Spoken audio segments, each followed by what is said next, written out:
കേരള ഹൗസിൽ ഇപ്പോൾ മുഖ്യമന്ത്രി എത്തുന്നതിന് മുൻപായിട്ട് തന്നെ നേരത്തെ വലിയ തരത്തിലുള്ള പ്രതിഷേധങ്ങളാണ് ഉണ്ടായത്. ഇപ്പോൾ മുഖ്യമന്ത്രിയെ സ്വീകരിക്കാനായിട്ട് രാഹുൽ മാങ്കൂട്ടത്തിന്റെ പീഡന കേസിലെ രണ്ടാം പ്രതിയായിട്ടുള്ള അഭിഭാഷക കൂടിയായിട്ടുള്ള ദീപ ജോസഫ് ഇപ്പോൾ കേരള ഹൗസിൽ എത്തിയിട്ടുണ്ട്.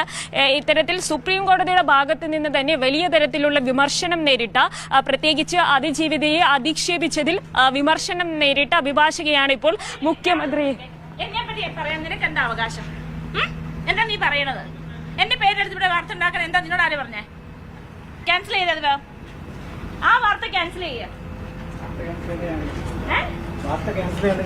ക്യാൻസൽ ചെയ്യുക ആയിക്കോട്ടെ, വാർത്ത ക്യാൻസൽ ചെയ്യാനാ പറഞ്ഞത്.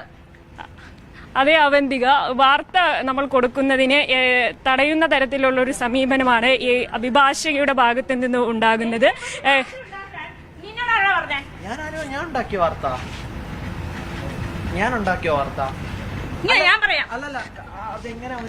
അവന്തിക കൈരളിയുടെ മൈക്ക് തട്ടി പറയുന്ന അത്തരത്തിൽ വാർത്ത കൊടുക്കുന്നതിനെ തടയുകയാണ് ഇപ്പോൾ അഭിഭാഷകയായിട്ടുള്ള.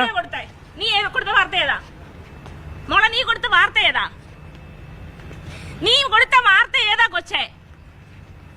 എന്റെ പുറകെ ഉണ്ടാക്കേണ്ട കാര്യമൊന്നുമില്ലടാ. മാം കേരള ഹൗസിൽ എത്തിയിട്ടുണ്ട് എന്ന് മാത്രമാണ്. അങ്ങനെയല്ലല്ലോ പറഞ്ഞത്, വേറെ കുറെ. ഈ വാർത്ത ക്യാൻസൽ ചെയ്തേ പറ്റൂ. നിങ്ങൾ ഈ വാർത്ത ക്യാൻസൽ ചെയ്തേ പറ്റൂ. സ്വീകരിക്കാനായിട്ട് മുഖ്യമന്ത്രി സ്വീകരിക്കാൻ ഞാൻ വന്നത് അതിജീവിതയുടെ രതിജീവിതയുടെ കാര്യം പറയാനാണോ? അധിക്ഷേപിച്ചു. ഹലോ ഗായ്സ്, നമ്മളുടെ ഈ ചാനൽ 18K സബ്സ്ക്രൈബേഴ്സ് ആയിട്ടുണ്ട് ഗായ്സ്. നിങ്ങൾ തന്ന സപ്പോർട്ടിന് വളരെ നന്ദി ഗായ്സ്. നിങ്ങളുടെ ബിസിനസ് വളർത്താൻ ആവശ്യമായ പരസ്യങ്ങൾ വേണമെന്നുണ്ടെങ്കിൽ നിങ്ങൾക്ക് നമ്മളെ കോണ്ടാക്ട് ചെയ്യാവുന്നതാണ് ഗായ്സ്. ഇപ്പോൾ സന്ധിക്കും വരെ വണക്കം. നമ്മുടെ ചാനൽ ഒന്ന് ഫോളോ ചെയ്യൂ പ്ലീസ്.